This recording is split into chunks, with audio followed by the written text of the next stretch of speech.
Hi there. In a previous video, I went over some of the basic court appearances in a typical family law case. In this video, I'm going to do a deeper dive into one of those court appearances, the Pendente Lite hearing. Practitioners like myself and the court refers to the Pendente Lite hearing in shorthand as a PL hearing, and Pendente Lite stands for pending litigation. And that's because a PL hearing is a temporary hearing meant to maintain the status quo as the litigant's case makes its way through the court system and either is resolved by agreement or they get a court result that resolves their issues. The issues that can be addressed in a typical PL hearing include child custody, legal custody, and the kid's schedule, use and possession of the marital home or any family vehicles that the family used, temporary financial support, and in some cases a award of attorney's fees if one litigant has sole control or the vast majority of the family financial resources.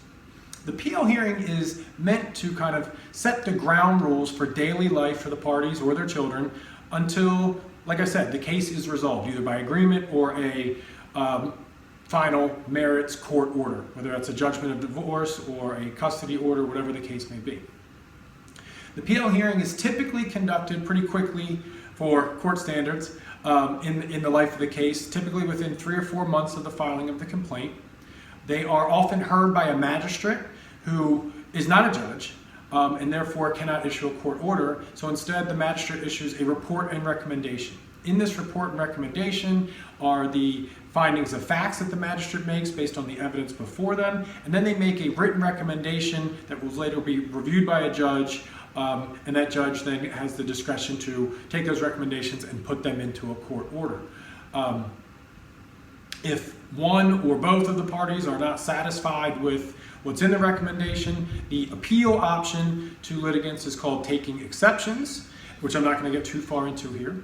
And I think it's important to note that a Pendente Lite order is, because it's temporary, the final fact finder of the case, most likely a judge, is not bound by it. The court recognizes this as kind of a band-aid temporary solution, and it's not going to just redo or reissue the same order in its final order that's set forth in the PL terms. Now, most jurisdictions will limit the time that is available for a PL hearing. So for example, if you get 3 hours for a Pendente Lite hearing, your side of the case only gets 1.5 hours. And the different jurisdictions have different kind of times that they allot for these hearings, and it's often based on what issues are presented to the court that need to be addressed. If you have lots of complex issues, you may get as much as a day-long hearing for a PL hearing, but most of the time it's limited to a half-day hearing. One very, very important thing for clients to be aware of is that their attorney has to know about the time limits, because if the attorney spends 1 hour and 10 minutes out of their allotted 1.5 hours on a minute issue and doesn't get the other evidence in, the magistrates don't have time to let you go over your time limit. They will cut you off. And so that can be a major strategic failure or a major strategic win, depending on what your attorney knows about the time limits and the jurisdictions in their area.